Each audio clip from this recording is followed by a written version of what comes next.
Mummies, എന്തൊക്കെയുണ്ട് വിശേഷം? Streaming ഒക്കെ എങ്ങനെ പോകുന്നു? എനിക്കറിയാം എക്സാം ഒക്കെയാണ്, എന്നാലും ഫ്രീ ടൈമിൽ മറക്കാതെ ചെയ്തോളൂ കേട്ടാ. ഞാനും ചെയ്യുന്നുണ്ട്. ഇന്നത്തെ വിശേഷം ഇതൊന്നുമല്ല. ആര്യരാങ്ങിൻ്റെ പ്രൊമോഷനുമായി ബന്ധപ്പെട്ട് മെമ്പേഴ്സ് എല്ലാം പല വഴിക്ക് തെറിച്ച് കിടക്കുകയാണ്. ഹോബി ഒരു വഴിക്ക്, ടേക്കുക്ക് മറ്റൊരു വഴിക്ക്, ജിന്നേട്ടനെ ആണെങ്കിൽ ഐസിൽ കുഴിച്ചിട്ടുകൊണ്ടൊക്കെയാണ് പ്രൊമോഷൻ നടത്തുന്നത്. ജിമിനാണെങ്കിൽ കുറേ ആൻറ്റിമാരുടെ നടക്കും. എന്തോ ചെയ്യൂന്ന് പറഞ്ഞ് നോക്കണേ, ഇതിൻ്റെ ഒക്കെ വല്ല ആവശ്യമുണ്ടോ എന്ന് ഞാനും ചിന്തിച്ചു. സോ നമ്മളിന്ന് സംസാരിക്കാൻ പോകുന്നത് 3 ആൻറ്റിമാരുടെ ബ്യൂട്ടി പാർലറിൽ അകപ്പെട്ടു പോയ സുന്ദരനായ ഒരു ചെറുപ്പക്കാരനെ കുറിച്ചാണ്. അതെ, വേറെ ആരുമല്ല ഗൈസ്, നമ്മുടെ ജിമിൻ, നമ്മുടെ സ്വന്തം ജിമിൻ. അങ്ങനെ ജിമിൻ വെറുതെ അങ്ങ് പോയതൊന്നുമല്ല, ആൻറ്റിമാരെ ഡാൻസ് പഠിപ്പിക്കാൻ പോയതാ. അതും ചിറുബാക്ക് എന്ന വെറൈറ്റി ഡാൻസ്. ജിമിനെ കണ്ടാവേശത്തിൽ കിളിക്കാമ്പെട്ടികളായ ആൻറ്റിമാർ കാണിച്ചു കൂട്ടുന്ന ഓരോ വെഗിളിത്തരങ്ങളും ഓരോ കോപ്രായങ്ങളൊക്കെയാണ് ഈ ഷോയുടെ ഹൈലൈറ്റ്.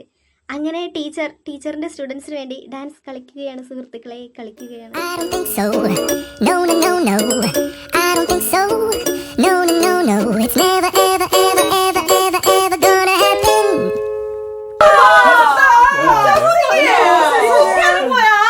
ചേടാ, ഇതൊന്ന് കൈവീശിയതല്ലേ ഉള്ളൂ, അപ്പോഴേക്കും സംഗതി ഉഷാറാണല്ലോ. ഇതൊക്കെ പഠിക്കാൻ ശരിക്കും പണിയെടുക്കേണ്ടി വരുമോ ടീച്ചറെ? ആടി, കണ്ടിട്ട് അങ്ങനെയാ തോന്നണത്. അല്ല, ഇതിപ്പോ എത്ര മാസം എടുക്കും പഠിക്കാൻ? ഇതിപ്പോ ഞാൻ തനിയെ ചെയ്തതല്ലേ, പക്ഷേ ഞാൻ സാധാരണ ഇതിലും എളുപ്പമുള്ള സ്റ്റെപ്സ് ആണ് പറഞ്ഞു കൊടുക്കാറുള്ളത്. അതിന് ഞങ്ങളെപ്പോലുള്ള പ്രായമുള്ളവർക്കൊക്കെ ഇത് വഴങ്ങുമോ? അതൊക്കെ പറ്റും, പതുക്കെ പഠിച്ചെടുത്താൽ മതി. ആണോ? ശരിക്കും പറ്റും? പിന്നെ അല്ലാതെ, ഉറപ്പായിട്ടും പറ്റും. എനിക്കും എല്ലാം പതുക്കെ ചെയ്യുന്നതാ ഇഷ്ടം. എന്റെ കെട്ടിയോന്റെ കാര്യത്തിലും ഞാനെല്ലാം പതുക്കെയാണ് ചെയ്യാറ്. അയ്യോ, ഇതൊന്നും സ്ക്രിപ്റ്റിലില്ലാത്തയാണല്ലോ. എന്താ? ഏയ് ഒന്നുമില്ല. എന്നാ പിന്നെ നമുക്ക് കളിച്ചു നോക്കാം.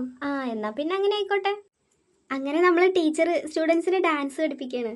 എന്നാൽ സ്റ്റുഡൻസിനാണെങ്കിൽ ടീച്ചറെ വായി നോക്കണോ അതോ ടീച്ചർ പഠിപ്പിച്ചു തരുന്ന സ്റ്റെപ്പ് പഠിക്കണോ? ഒരേ കൺഫ്യൂഷൻ. അതിനിടയിൽ ആ അമ്മച്ചി ജിമിനെ കറക്കി പൊക്കിയെടുത്ത്. ചേച്ചിക്ക് ഇത് സിമ്പിളായിരുന്നു. ചേച്ചി ടീച്ചർ ഒരു കൊതുകിനെടുക്കുന്ന പോലെയാണ് പൊക്കിയെടുത്തത്. അവിടെ ഇവര് മാത്രമല്ല, വേറെ 2 പേരും കൂടി ഉണ്ട്. അതുങ്ങൾക്ക് ഇത് കണ്ടാൽ സഹിക്കുമോ? ജിമിനാണെങ്കിൽ എന്തിനാടാ ഞാൻ ഇങ്ങോട്ട് വന്നേ എന്നുള്ളൊരു എക്സ്പ്രഷൻ ഇട്ടുകൊണ്ടാണ് നിൽക്കുന്നത്. ഇത് കഴിഞ്ഞ് ചേച്ചി, ഇപ്പൊ ഞാൻ മോനെ എടുത്തില്ലേ, ഇനി മോൻ ചേച്ചീനെ ഒന്നെടുക്ക്.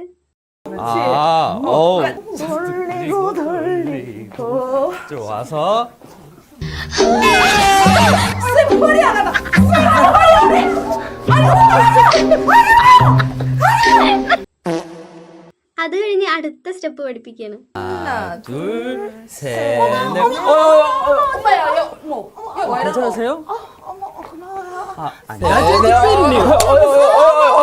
പോയി സ്ക്രിപ്റ്റിലില്ലാത്ത സാധനങ്ങളൊക്കെയാണ് പുറത്തോട്ട് വരുന്നത്. ലാസ്റ്റ് ജിമിൻ ഇതൊന്നും സ്ക്രിപ്റ്റിലില്ല, ഞാനില്ല ഈ കളിക്കെന്ന് പറഞ്ഞ് രാജിക്കത്ത് കൊടുത്ത് അവിടെ പോയി ഇരുന്ന്. എനിക്കതല്ല, ഈ പരിപാടി റിലീസായി കഴിഞ്ഞ് മെമ്പേഴ്സിൻ്റെ അടുത്ത് തിരിച്ചു വരുമ്പോൾ എൻ്റെ പൊന്നെ ഓർക്കാൻ വയ്യ ജിമിൻ്റെ അവസ്ഥ. മറ്റു മെമ്പേഴ്സ് പിന്നെയും കുഴപ്പമില്ലാന്ന് വെക്കുക, എന്നാൽ സോൾമേറ്റിൻ്റെ കയ്യിൽ നിന്ന് എനിക്ക് രക്ഷപ്പെടാനാവില്ലടാ ജിമിന. നീ തീർന്ന്. ഷോ കഴിഞ്ഞ് പുറത്തിറങ്ങിയ ജിമിൻ്റെ മൈൻഡ് വോയിസ് ഇങ്ങനെയായിരിക്കും.